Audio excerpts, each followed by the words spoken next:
أعوذ بالله من الشيطان الرجيم.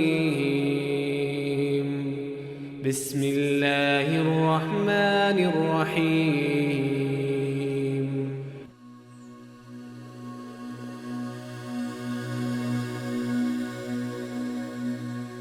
أعوذ بالله من الشيطان الرجيم. بسم الله الرحمن الرحيم. الحمد لله رب العالمين وصلى الله على سيدنا محمد وآله الطاهرين. My dear sisters and brothers, Assalamu alaikum wa rahmatullahi wa barakatuh.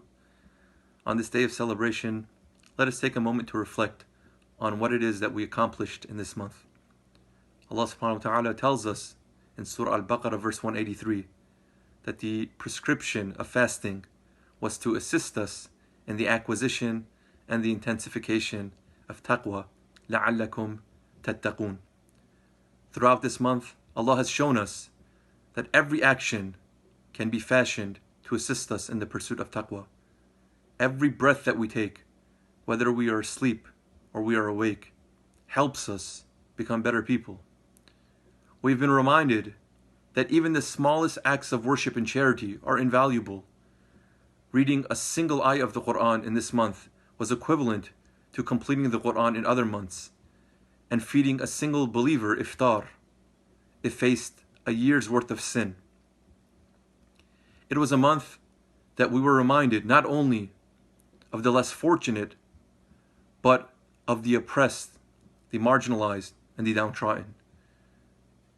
The practices of this month engendered introspection, and they held up a mirror to ourselves and to society, and asked us to question whether we are satisfied with the state of affairs. Yet the lesson of this month was not that we should despair. Allah has shown us that we can be better, and we can come together to create real change in our lives and in the world.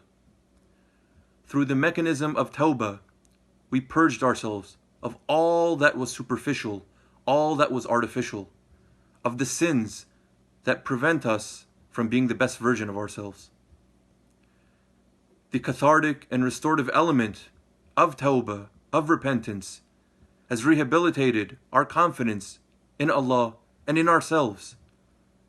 And though we may not be where we want to be in life, this month has motivated us to aim higher than before. Repentance now is no longer a sign of defeat.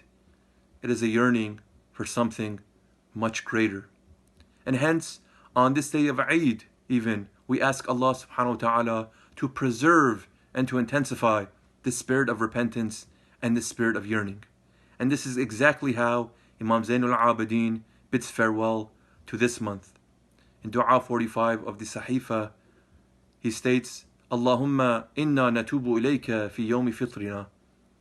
O Allah, on this day of Eid, we repent to you. الذي جعلته للمؤمنين عيدا وسرورا ولأهل ملتك مجمعا ومحتشدا.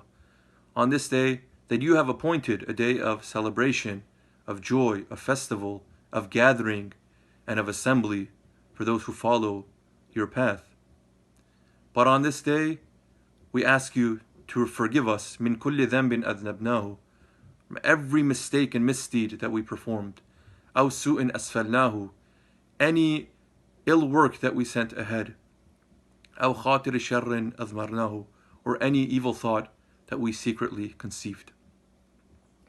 Alongside today's festivities, let us commit ourselves to preserve the spirit of the month of Ramadan as we continue on life's journey.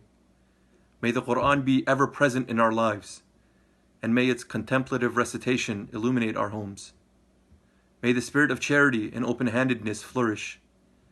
May we deepen our relationships by and for Allah, and may we better prepare ourselves for the imminent return of the Imam of our time. May Allah hasten his reappearance. Wassalamu alaikum wa rahmatullahi wa barakatuh.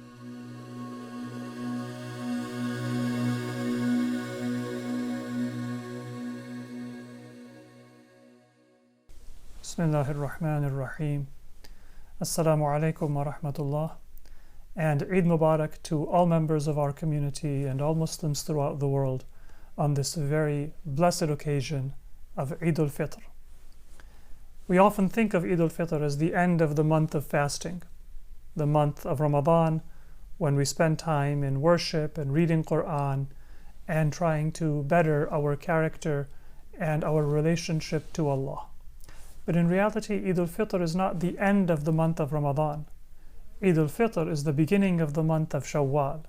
And we should think of it not as the end of a period of fasting and worship, but as the beginning of a commitment to Allah, that we will apply the lessons we learned during the month of Ramadan for the rest of our life. We're not going to forget the Quran or the message of the Quran. We're not going to forget how to fast and make up for all those snacks and lunches that we missed. But we are going to stay on that path and dedicate our lives to Allah subhanahu wa ta'ala. Imam Ali alayhi salam has said that Ala wa inna hadha al-yawm yawmun ja'alahu Allahu lakum 'ida wa ja'alakum lahu ahla. This is a day that Allah has made into a day of celebration, a holiday, and He made you worthy of this day. So what should you do? Of course, it's a time when we think of our neighbors, our family, our friends. We may call them or exchange gifts. But the most important relationship and connection to make on this day and every day is with Allah. فَاذْكُرُوا اللَّهَ يَذْكُرْكُمْ, Imam Ali says. Remember Allah and Allah will remember you. وَادْعُوهُ يَسْتَجِبْ لَكُمْ. Pray to Allah on the day of Eid and Allah will answer your prayers. And all of your other relationships will be colored with that beauty of our connection to Allah. Imam Ali alayhi salam has also said, إِنَّمَا هُوَ عِيدٌ لِمَنْ قَبِلَ اللَّهُ صِيَامَهُ وَشَكَرَ قِيَامَهُ. It's only a day of celebration for those people whose worship Allah has accepted, whose fasting, whose prayer Allah has accepted. And if Allah hasn't accepted our worship, then it's not a day of celebration for us. And how do we know if Allah will accept it? إِنَّمَا يَتَقَبَّلَ اللَّهُ مِنَ الْمُتَّقِينَ. Allah accepts the worship of those who are pious. So if we make ourselves sincere and pious for the sake of Allah, then inshallah Allah will accept our worship. And Imam Ali continues, وَكُلُّ يَوْمٍ لَا يُعْصَى اللَّهُ فِيهِ فَهُوَ عِيدٌ. Every day that you don't disobey Allah, that is a day of celebration and rejoicing for you. It is a day of Eid.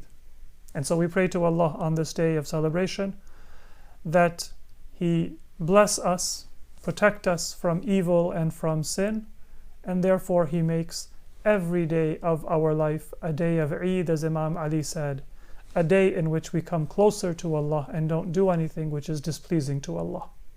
May Allah accept our worship, provide us His protection, and fulfill our prayers and all of our needs in this world and in the hereafter. Wassalamu alaikum wa rahmatullahi wa barakatuh.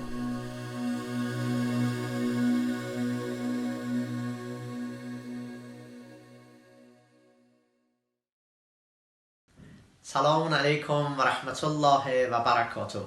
Eid Mubarak to everyone. Eid Mubarak to you and every single of my brothers and sisters. May Allah subhanahu wa ta'ala put barakah in your life. What do we mean when we congratulate each other and we say Eid Mubarak? What does it mean when we say may your life be full of barakah? What does it mean when we say Eid Mubarak to you? It means that may your Eid, may your life be full of barakah. And barakah means when your life has more outcome comparing to a normal life. When the expectation of a life exceeds the normal situation. That's what we are praying for. We pray that we have a life which has much more outcome than a normal life. So may your Eid be full of barakah and may your life be full of barakah. I'm going to share three very quick points on how you can have a life full of barakah. Number one is Inna a'tainaka al-kawthar. Allah subhanahu wa ta'ala has given you and every one of us a kawthar. Kawthar means khayr al-kathir. Khayr al-kathir means a special ability and potential that Allah subhanahu wa ta'ala has given to you, a skill, an ability, a potential that no one else has, and you have it more than anyone else. That is your khairul kasir, and Allah subhanahu wa ta'ala has given it to you and has given to every one of us. Inna a'tayna kal kawthar. This ayah is not only for Prophet sallallahu alaihi wasallam, it's for all of us. Allah subhanahu wa ta'ala also has given to you a kawthar. So number one is detect, recognize, find your kawthar, find your ability, find your potential, the potential that Allah subhanahu wa ta'ala has given to you. That's number one. Number two, when you find it, فَصَلِّ لِرَبِّكَ وَانْحَرْ, pray to Allah subhanahu wa ta'ala that you found that kawthar that Allah subhanahu wa ta'ala has given to you.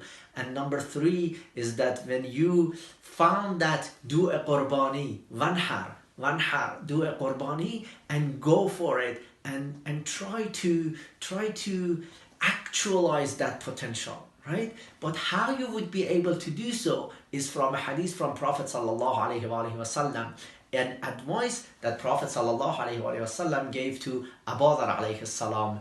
Ij'al hammaka hamman wahida. He told Abu Dharr, Ya Abu Dharr, have in your life, have only one concern. Ij'al hammaka hamman wahida. Bring all of your hams to one thing. You know what does that mean? That means stop multitasking. The Western modern lifestyle that many of us have kind of brought us to an understanding that we think we have to be multitask. 1 second on one task, another second in another task. We shouldn't fool ourselves. Many of us fool ourselves into believing that we are getting more done when we are really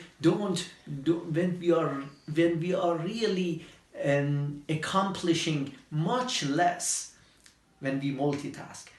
The quality of the life, the quality of the work that you do when you multitask is much less, because you have distraction. By distraction, the quality of life of the work comes down and you end up paying more time. So specify one time for one thing and do not multitask. Ij'al hammaka hamman wahida. So these are the advice that I wanted to share with you in this Eid. First, find your kawthar. Inna a'taynaka al-kawthar. And then when you find it, pray, salli li rabbika wanhar. Pray and do sacrifice, give some qurbani, and if you do so, give some sadaqah, and if you do so, inna shana'aka huwa al-abtar. No one would be able to stop you from getting to that kawthar, from actualizing that ability, from actualizing that potential and that skill that Allah subhanahu wa ta'ala has put in you. I ask Allah subhanahu wa ta'ala to have an Eid full of barakah, to have a life full of barakah. Barakat salawat ala Muhammad wa ali Muhammad. Allahumma salli ala Muhammadin wa ali Muhammad. اللهم صل على محمد وآل محمد. اللهم صل على محمد